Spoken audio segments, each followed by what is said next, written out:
voin mai ni som hi pakwa kum sang ni som hi panga ani ya ti chonin voin ya hian in dur tlang le republic vengte interbranch yma football tournament an khela ti chonin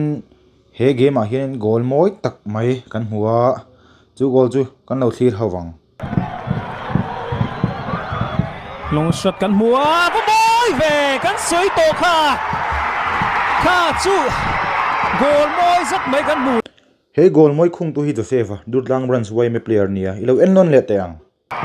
shot thani are sedan dan man ngai naw lo space nei thabok si Joseph van pet goal moi tak em chu pet goal chu Durtlang mi puite an loma an celebration Durtlang mi puite kan enang